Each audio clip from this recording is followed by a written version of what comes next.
तो welcome to imagine point YouTube channel. तो प्यारे बच्चों, आज का जो हम लोग का ये सेशन स्टार्ट हुआ है, एक नया सेशन मैंने स्टार्ट किया है जिसमें नीट, जी एडवांस और मेंस के जो बच्चे हैं वो टॉपिक वाइज अपने लेक्चर को, किसी भी लेक्चर को कंप्लीट कर सकते हैं और उसके जो कॉम्पिटिटिव एग्ज़ाम के जो क्वेश्चंस हैं वो आराम से वो सॉल्व कर सकते हैं। इस लेक्चर को भाई इंटरमीडिएट और 11th वाले स्टूडेंट भी देख सकते हैं अगर उनके सिलेबस में वो टॉपिक है तो आज का जो मेरा टॉपिक है एक बहुत इंपॉर्टेंट रिएक्शन है जिसका एक क्वेश्चन कहीं ना कहीं किसी भी कंपटीशन लेवल में, चाहे जी का हो चाहे नीट लेवल का हो, वो पूछा जाता है, जिसका नाम है कैनी-जारो रिएक्शन। तो हम लोगों का आज का जो टॉपिक है उसका नाम है कैनी-जारो रिएक्शन। तो आज हम लोग डिस्कस करेंगे भाई इस लेक्चर में कि मेरे पास कैनी-जारो रिएक्शन क्या होती है। तो पहली बात तो मैं बता दूं कि मेरे पास जो कैनी-जारो रिएक्शन है वो मेरे पास एल्डिहाइड या कीटोन को लेकर के होती है। मतलब अगर कोई भी कंपाउंड ऐसा है जो या तो एल्डिहाइड या तो कीटोन है तो वो कैनी-जारो रिएक्शन देता है। तो पहले देखते हैं मेरे पास जो कैनी-जारो रिएक्शन उसकी मेन कंडीशनें क्या है और उसके एग्जाम्पल्स क्या हैं, प्लस एक छोटा सा टॉपिक जिसका नाम है क्रॉस कैनी-जारो रिएक्शन। तो भाई मेरे पास अगर कोई एल्डिहाइड है, बहुत ध्यान से आप सुनेंगे, अगर मेरे पास कोई एल्डिहाइड या मेरे पास कोई कीटोन है, ठीक है, एल्डिहाइड हो या कीटोन हो, दोनों का जो फंक्शनल ग्रुप होता है वो CO कार्बोनिल ग्रुप होता है। मतलब चाहे तुम्हारा एल्डिहाइड हो या कीटोन हो, दोनों का जो फंक्शनल ग्रुप है वो कार्बोनिल है। अब बेटा हमें करना ये है कि सबसे पहले अपने इस एल्डिहाइड कीटोन में ये चेक कर लेना है कि इसके पास अल्फा हाइड्रोजन है कि नहीं है। अगर मेरे पास कोई एल्डिहाइड कीटोन ऐसा हुआ जिसके पास अल्फा हाइड्रोजन नहीं है, अब दिक्कत ये अल्फा हाइड्रोजन क्या होता है सर जी, पहले ये तो बताइए आप। तो भाई मेरे पास मेन ग्रुप है CO ग्रुप। तो बेटा CO के जो जस्ट बगल में जो कार्बन लगा होता है इसका नाम बेटा होता है अल्फा कार्बन। मतलब पहले मैं ये डिस्कस करने जा रहा हूँ कि अल्फा हाइड्रोजन क्या है और अल्फा कार्बन क्या है, क्योंकि अगर आपको कैनी-जारो और क्रॉस कैनी-जारो सीखनी है तो पहले इस पर काम करना पड़ेगा कि भाई आप अल्फा H देख पाते हैं। तो मेरे पास जो मेन फंक्शनल ग्रुप है CO ग्रुप, इसके बगल का जो कार्बन होता है इसका नाम होता है अल्फा कार्बन। अगर इस अल्फा कार्बन पे कोई भी H लग गया, अगर इस अल्फा कार्बन पे कोई भी H लग गया तो मैं बोलूँगा ये अल्फा H है। और अगर किसी एल्डिहाइड कीटोन के पास अल्फा H है तो ऐसा कोई भी एल्डिहाइड कीटोन कैनी-जारो रिएक्शन नहीं देता है। मतलब अगर अल्फा हाइड्रोजन प्रेजेंट है तो भाई मेरे वो कैनी-जारो रिएक्शन नहीं देगा, अवॉइड कर जाएगा। मतलब पहला मेरे पास जो कंडीशन है कि मेरे पास जो भी एल्डिहाइड या कीटोन दिया हो उसके पास मेरे पास अल्फा हाइड्रोजन एब्सेंट होना चाहिए। तो पहले मैं कुछ मॉलिक्यूल्स लिखता हूँ जो नीट लेवल्स और GA के एग्जाम्स में आते हैं, उनकी बात करता हूँ कि मेरे पास कौन कौन से एल्डिहाइड कीटोन्स हैं जिनके पास अल्फा H नहीं होता है, या जिनके पास होता है अगर होगा तो वो कैनी-जारो नहीं देगा, अगर अल्फा H नहीं होगा तो कैनी-जारो देगा। तो सबसे पहला, सबसे जो मेरा स्मॉलेस्ट मॉलिक्यूल है वो मेरे पास फॉर्मल्डिहाइड है। पहले इसमें चेक कर लेते हैं कि फॉर्मल्डिहाइड में अल्फा H है क्या। तो भाई ये तो मेरे पास हो गया मेन फंक्शनल ग्रुप हो गया, CO ग्रुप तो मेरे पास हो गया मेन फंक्शनल ग्रुप। अब इसके बगल में अगर आप देखें तो अल्फा कार्बन ही गायब है। भाई मेरे पास अगर कोई एल्डिहाइड कीटोन है जिसके पास अल्फा कार्बन ही नहीं है तो उसके पास अल्फा H तो कतई नहीं होगा। तो भाई मेरे पास जो फॉर्मल्डिहाइड का मॉलिक्यूल है इसके पास भाई मेरे पास अल्फा H प्रेजेंट नहीं है। कुल मिला के अल्फा H अगर इसके पास नहीं है तो ये कैनी-जारो रिएक्शन देगा। बेटा इस वाले क्रॉस का मतलब क्या है, इस वाले क्रॉस का मतलब है अल्फा H नहीं। कैंसर जी बगल में दो H तो हैं, नहीं, ये अल्फा H नहीं है क्योंकि CO के पे जो कार्बन लगा होगा उस पे जो H होता है वो अल्फा H है। तो यहाँ पर अल्फा H नहीं है, इस वजह से कैनी-जारो देगा। दूसरा मेरे पास आता है, अगर मैं एसिटल्डिहाइड की बात कर देता हूँ, एसिटल्डिहाइड, तो ये सेकंड मॉलिक्यूल है एसिटल्डिहाइड। आप देखिए इसके बगल में अगर आप लेफ्ट साइड जाएंगे तो आपको अल्फा कार्बन दिख जाएगा और इस अल्फा कार्बन पे 3 आपको H पे दिख जाएंगे। मतलब एसिटल्डिहाइड के पास अल्फा H होता है अगर इसके पास अल्फा H होता है तो कैनी जारो रिएक्शन नहीं देगा, मतलब मेरे पास जो एसिटाल्डिहाइड का मॉलिक्यूल है वो कैनी जारो रिएक्शन को अवॉइड करेगा, नहीं देगा, ठीक है ना। थर्ड स्टेप में आते हैं मेरे पास एसीटोन लिख लेते हैं। तो एसीटोन का मॉलिक्यूल होता है CH3COCH3। भाई मेरे यहाँ पे तो अल्फा H की भरमार लगी हुई है, 3 अल्फा H इधर बने हैं, 3 इधर बने हुए, मतलब कुल मिला के यहाँ पे तो 6 अल्फा H हैं। तो अगर अल्फा H हैं तो वो कैनी जारो रिएक्शन नहीं दे पाएगा, ठीक है। अब बात करते हैं मेरे पास कोई एरोमेटिक एल्डिहाइड, जैसे मान लो मैंने बेंजल्डिहाइड ले लिया, ठीक है ना।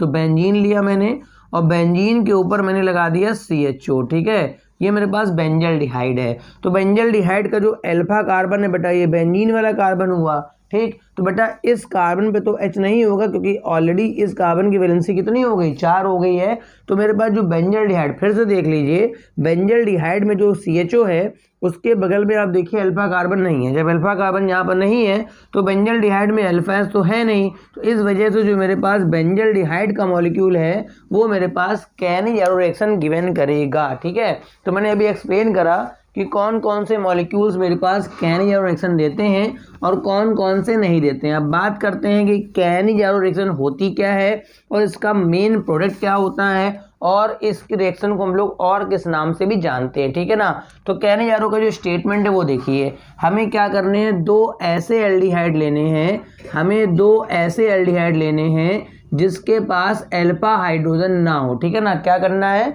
हमें 2 ऐसे एल्डिहाइड लेने हैं जिनके पास अल्फा H ना हो। तो मैंने पहला भी ले लिया फॉर्मल्डिहाइड और दूसरा भी ले लिया फॉर्मल्डिहाइड, और इनकी रिएक्शन मैं कराता हूँ कंसंट्रेट NaOH के साथ। ध्यान रखिएगा डाइल्यूट NaOH यहाँ पे इस्तेमाल नहीं होता है, यहाँ पर NaOH की मात्रा बहुत ज़्यादा मात्रा में होनी चाहिए और आपको हीट भी स्ट्रांगली करना पड़ता है, ठीक है।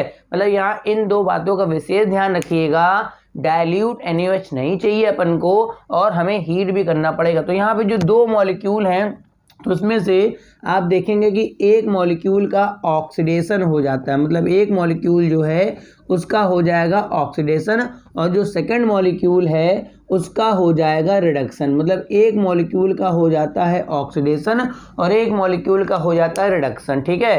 तो मैं इस फॉर्मल्डिहाइड को जब मैं ऑक्सीडाइज करूंगा तो मेरा बन जाएगा फॉर्मिक एसिड HCOOH, ठीक है। फॉर्मल्डिहाइड को जब मैं ऑक्सीडाइज करता हूं तो मेरा बनता है फॉर्मिक एसिड और जब मैं फॉर्मल्डिहाइड को रिड्यूस करूंगा तो मेरा बनेगा मिथाइल अल्कोहल। तो ये इसका प्रोडक्ट हो गया। अच्छा, मिथाइल अल्कोहल तो न्यूट्रल मॉलिक्यूल होता है, वो ना तो एसिडिक है ना बेसिक है, मगर ये मेरे पास फॉर्मिक एसिड है और मेरे पास इस कंटेनर में चैम्बर में बेस प्रेजेंट है। तो भैया यहाँ पर एसिड नहीं बनेगा, एसिड इसी NaOH से रिएक्शन कर लेगा और एसिड बेस बना देगा सॉल्ट। तो मेरा जो मेन कंपाउंड आएगा सोडियम फॉर्मेट आएगा प्लस मेरे पास मेथिल अल्कोहल बनेगा।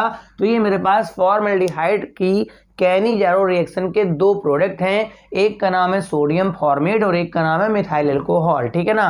तो यहाँ पर क्या क्या हुआ, आपको 2 मॉलिक्यूल ऐसे लेने हैं जिनके पास अल्फा हाइड्रोजन नहीं है। क्या नहीं है, अल्फा हाइड्रोजन नहीं है और उसको मैं देता हूँ कंसंट्रेट NaOH। बेटा हीट भी करना है और हीट करने पर एक मॉलिक्यूल का ऑक्सीडेशन होगा और एक मॉलिक्यूल का रिडक्शन। चूंकि अभी दोनों मॉलिक्यूल सिमिलर टाइप के हैं, दोनों सिमिलर हैं, तो आप किसी को भी ऑक्सीडाइज कर दीजिए, किसी को भी रिड्यूस कर दीजिए, कोई फर्क नहीं पड़ने वाला है। हाँ, कैनी जारो रिएक्शन में एक स्टेप, चूंकि मैकेनिज्म आपके पेपर में नहीं आती मगर मैं एक स्टेप बताना चाहूँगा। इस रिएक्शन में 2 बातों का ध्यान रखना है। यहाँ जो OH- होता है, ठीक है, यहाँ जो OH- होता है वो न्यूक्लियोफाइल की तरह काम करता है। किसकी तरह काम करता है, न्यूक्लियोफाइल की तरह, ठीक है। इसके पहले स्टेप में इस OH- का अटैक इस वाले सेंटर पे या इस वाले सेंटर पे आप कराते हैं, ठीक है। मैकेनिज्म नहीं आ सकती है मगर उससे रिलेटेड क्वेश्चन कोई पूछ सकता है कि इस रिएक्शन में OH- बेस की तरह कार्य करेगा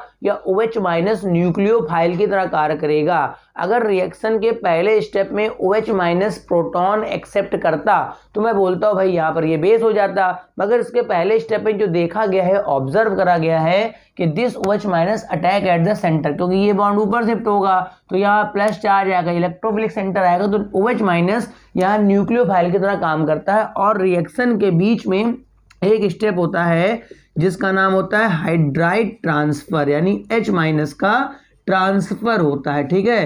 मतलब रिएक्शन के बीच में एक स्टेप होता है जिसका नाम होता है हाइड्राइड ट्रांसफर, और यही हाइड्राइड ट्रांसफर हाईली एंडोथर्मिक होता है। इसमें अत्यधिक मात्रा में हीट लगती है, तभी हमें गर्म करना पड़ता है, ठीक है ना। हाइड्राइड ट्रांसफर होगा तो मतलब एक से H दूसरे में जाएगा, ठीक है ना।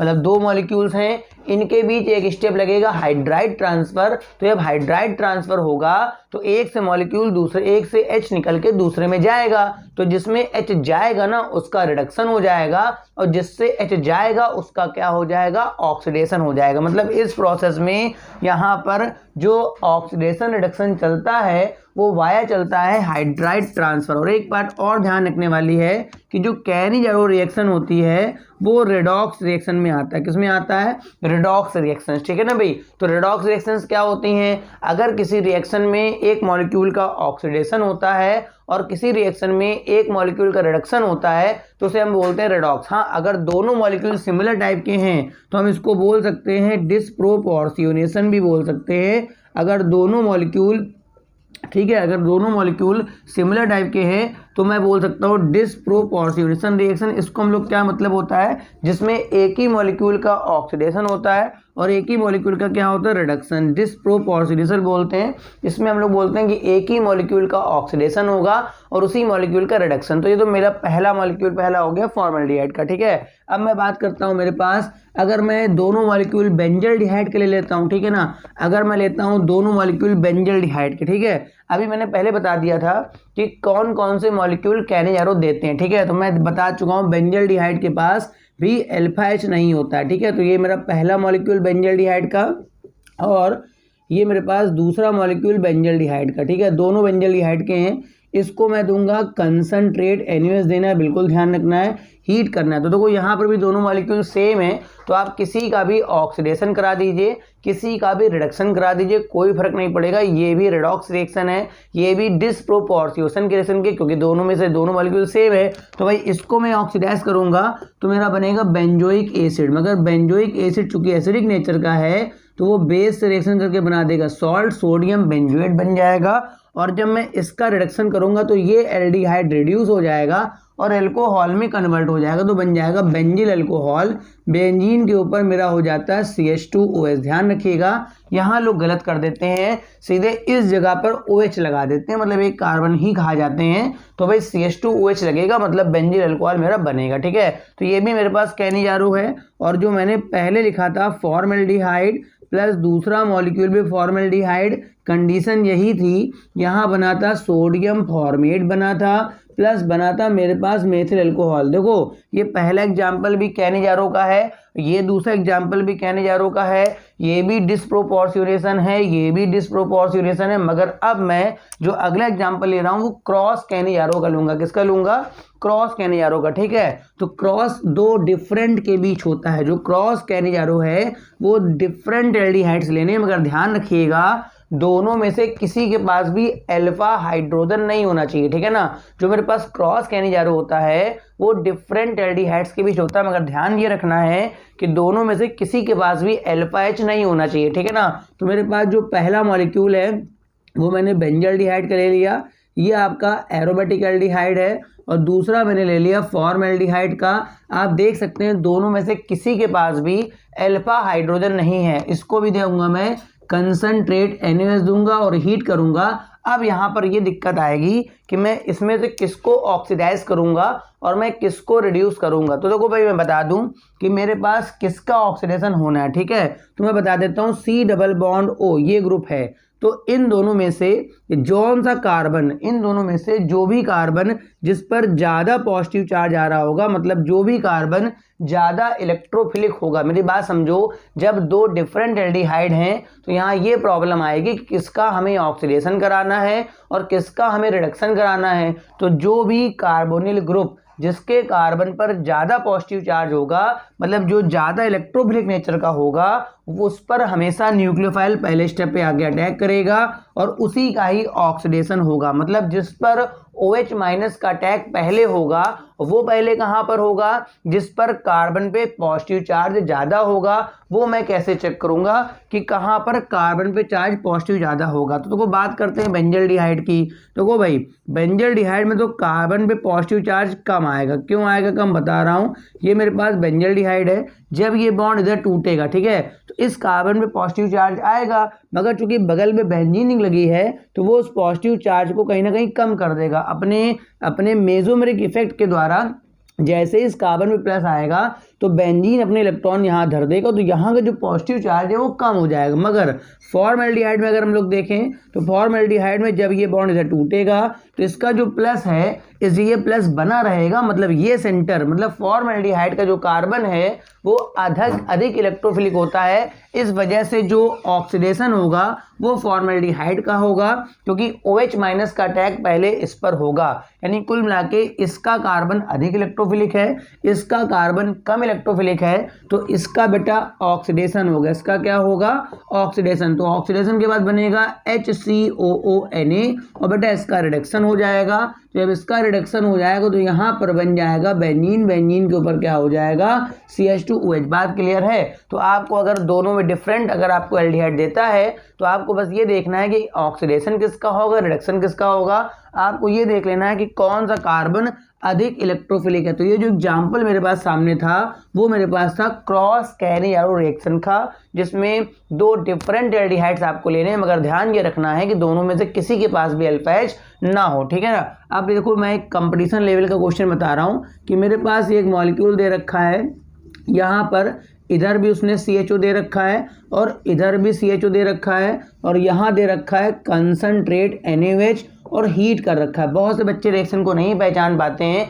आप देखिए आपका जो मॉलिक्यूल है उसमें एक ही, अभी तक हम लोग क्या कर रहे थे कि दोनों एल्डिहाइड अलग अलग मॉलिक्यूल्स में थे, मतलब दोनों एल्डिहाइड अलग अलग थे, मगर अब की बार जो करा है वो दोनों CHO एक साथ ले लिए गए, ठीक है। दोनों CHO क्या करे गए, एक साथ ले लिए गए। देखिए भाई ये भी बेंजीन से अटैच्ड है, मतलब यहाँ पर भी अल्फा H नहीं होगा, और ये भी बेंजीन से अटैच्ड है, मतलब दोनों CHO में से किसी के पास भी अल्फा H नहीं होगा। इसका मतलब ये हुआ कि भाई इसमें से एक मॉलिक्यूल का ऑक्सीडेशन करा दीजिए, एक मॉलिक्यूल का रिडक्शन। चूंकि दोनों सिमिलर टाइप के हैं आप किसी को भी ऑक्सीडाइज करा सकते हैं, ठीक है ना। तो देखो ये बेंजीन ऐसे रहेगी, एक को मैंने कर दिया COONA बनेगा सॉल्ट, और एक को मैंने कर दिया CH2OH, जिसका फाइनल आंसर ये आएगा, ठीक है ना।